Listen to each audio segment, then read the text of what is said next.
Bienvenue sur la chaîne LNG21, les nouveaux gladiateurs du 21e siècle.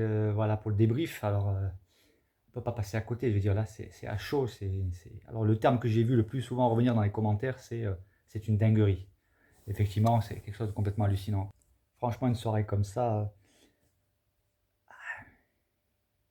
après le premier combat de Anthony Salamone, puis de Abduragimov, le stress a commencé à monter. Moi, j'étais stressé. Je veux dire, le cœur qui battait vite et tout. Je me suis dit, waouh, qu'est-ce que ça va donner? On sentait une tension qui était vraiment palpable, aussi bien chez Jordan que chez Cédric. Et puis effectivement, c'est une dinguerie, il n'y a pas d'autre terme. Hein, je veux dire, il vient avec un matelas, quoi. Fallait le faire, quoi. Non, mais c'est un truc de malade, quoi. Mais le pire, c'est pas ça. Le pire, c'est que, alors déjà, il avait offert un matelas, ensuite le coussin à la pesée.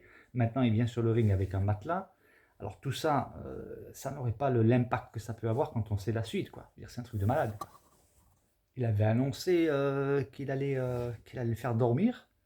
Mais je pensais pas qu'il nous ferait un KO à la Usain Bolt, quoi. Je veux dire, c'est un truc de malade, quoi. C'était un combat de furieux. Enfin, un combat. Non, c'est pas un combat. Il l'a frappé, en fait. Hein. Je m'attendais pas du tout à ça. Je pense que je suis pas le seul. D'ailleurs, on a vu sur RMC Sport la stupéfaction, notamment de Mbappé et de ses collègues, l'équipe, enfin, les joueurs du PSG qui étaient là présents. On voit la surprise, je veux dire. Et puis, enfin, je peux même pas imaginer ce qu'ont ressenti ceux qui étaient présents. Je veux dire, ils rentrent sur le ring en disant Jordan, et puis la foule qui crie t'es mort, mais personne ne s'attendait à un truc pareil. Je veux dire, 9 secondes, bim bam boum, badaboum. Ah, c'est un truc de furieux. Hein. Là, par contre, le PFL, ah, là, ils ont fait jackpot. Hein. Là, ils ont fait jackpot parce que ce chaos, il a déjà commencé, je pense, à faire le tour du monde. Et là, tout le monde va le voir, hein. Même Dana White. Hein. Ça va faire un buzz de malade. Hein. C'est un truc de folie, quoi. Là, Cédric Doumbé, dans ma précédente vidéo, hein, j'ai bien dit Cédric Doumbé, le génie, le phénomène. Ah, là, c'est big jackpot pour la pub PFL. Là, c'est un truc énorme. Et je pense que l'UFC, ils vont s'en mordre les doigts. Hein. Alors, on a vu que Fernand Lopez est venu. Hein. Il était présent. Bon, il semblerait qu'ils soient repartis très très vite. On peut comprendre pourquoi. Mais ouais, il était présent. Et puis, on a aussi forcément une pensée pour Jordan Zebo. Et puis, et je trouve que c'est super génial ce qu'a fait Cédric à la fin, ce fair play incroyable d'encourager Jordan. Déjà, il lui a parlé à l'oreille. euh, il l'a encouragé. Et puis à la fin, ce qu'il dit à tous les supporters, à tous les fans, eh bien de ne pas allumer Jordan sur les réseaux sociaux. Ça, c'est super génial d'avoir dit ça. Je pense que Jordan non plus ne s'attendait pas à ça. Même Cédric, je pense qu'il ne s'attendait pas à ça. Mais c'est un truc de malade, quoi. Et je repense à ce qu'avait dit Boris. Hein. Boris, son coach, a dit qu'il a des fers à repasser dans les points. Hein. Il a dit d'ailleurs qu'il ne voulait pas faire de sparring avec lui. Hein. C'est pas pour rien. Hein. Pour le coup, même la belle victoire de Abdul, elle est presque passée sous silence. Parce que là ce chaos de malade, vu le contexte, enfin, tout l'ensemble de cette histoire, ça éclipse tout le reste. Hein. Alors, il faut féliciter bien évidemment Abdul, qui lui, j'ai l'impression que le Abdul est au grappling ce que Doumbé est au striking, quoi, et vice versa. Et encore, on n'a pas encore vu le, le sol de Doumbé. Hein. Et je ne pense pas me tromper en affirmant qu'il doit avoir un sacré niveau. Parce qu'il apprend très très vite. Et surtout, comme je dis, il a un mental d'acier. Il est très intelligent. Et c'est une éponge. D'ailleurs, son coach Mehdi Othman l'affirme aussi. Hein. Il dit qu'il a un très très bon niveau. Et maintenant, pour la suite, ce qui va se passer, c'est que pour les prochains combats, Cédric va continuer de s'entraîner. Il va continuer de progresser. Parce qu'il a encore une très très grande marge de progression. Mais là, ce que fait Cédric, c'est quelque chose enfin, aucun combattant n'a jamais fait ça. Il y en a qui sont forts en trash talk, mais pas comme Cédric.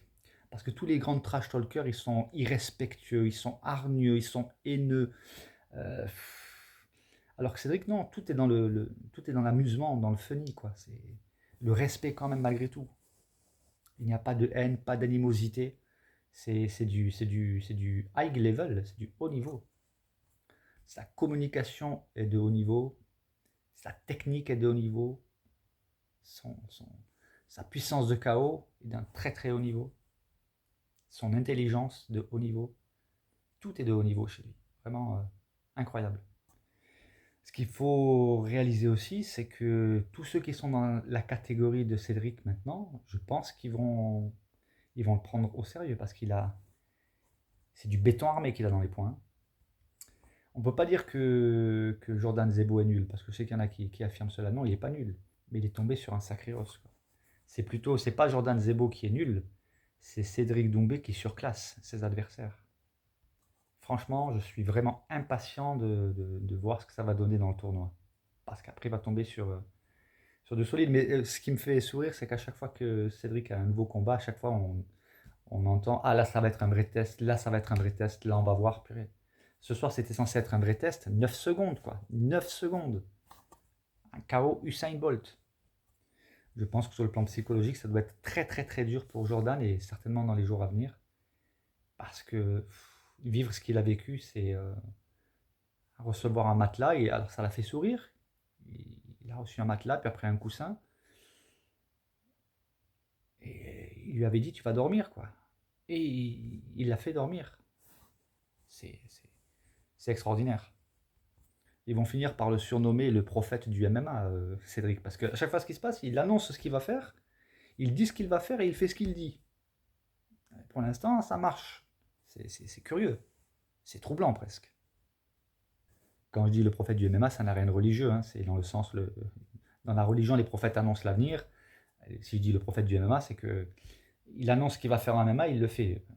Alors peut-être qu'un jour ça ne marchera pas, mais pour l'instant ça marche. Et c'est pas d'aujourd'hui que ça date. Hein. Quoi qu'il en soit, il est en train de créer un engouement. Là, le coup de ce soir, y a pas de terme pour le décrire. C'est tellement puissant, c'est géant, c'est incroyable, mais vrai. Après, des personnes qui disent je vais gagner, je vais faire ci, je vais faire ça, il y en a plein. Mais ça marche une fois sur deux, une fois sur trois. Quelquefois, ça marche pas du tout. Lui, c'est systématique. Peu importe l'adversaire qu'il a en face, il dit ce qu'il va faire et il le fait. Et on relèvera aussi qu'il prend de sacrés risques. Parce qu'il n'avait pas droit à l'erreur. J'entendais les commentateurs qui disaient imaginez s'il perd, etc. Mais tout s'écroule, comme un château de cartes. Mais non. Non seulement ça ne s'est pas écroulé, mais en plus ça, il a frappé fort. Frappé fort dans tous les sens du terme, aussi bien en communication que sur le ring, enfin que dans la cage. Alors je réitère ce que je pense, le plan de carrière que moi je vois.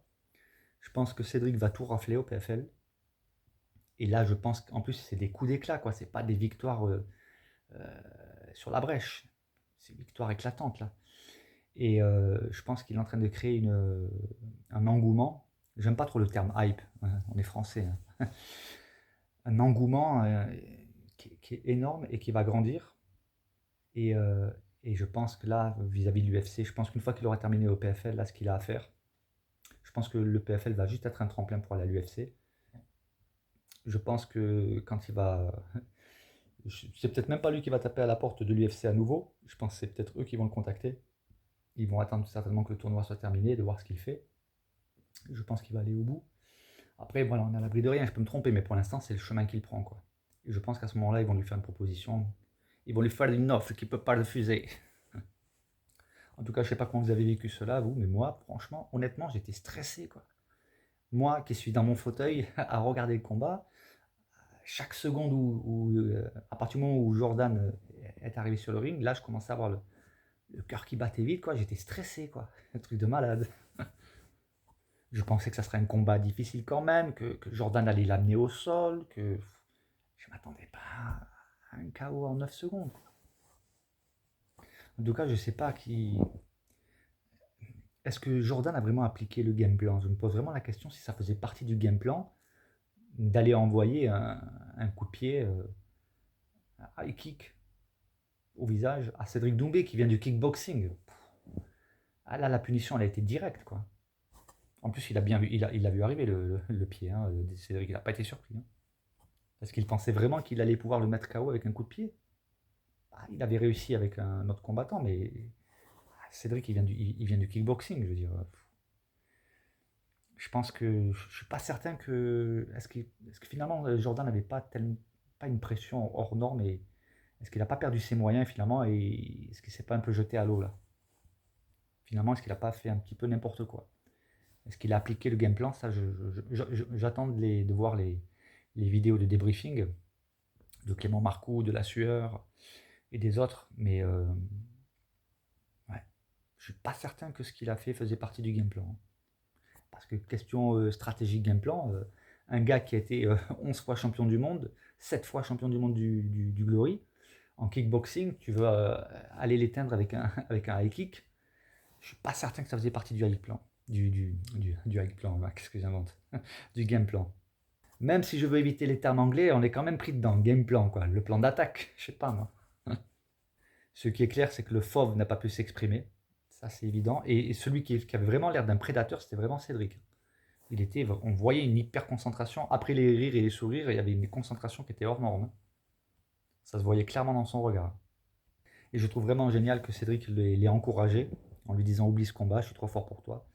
Et en encourageant à s'entraîner. Par contre, ce qui est clair, c'est que maintenant que Jordan a pris un KO, on sait que tous ceux qui ont pris des KO, après c'est difficile pour eux. Alors c'est pas insurmontable, mais voilà, on veut quand même avoir une pensée pour Jordan, l'encourager, qu'il continue. Il a vraiment un bon niveau, mais je crois que là, Cédric était largement, largement, largement au-dessus, dans tous les domaines.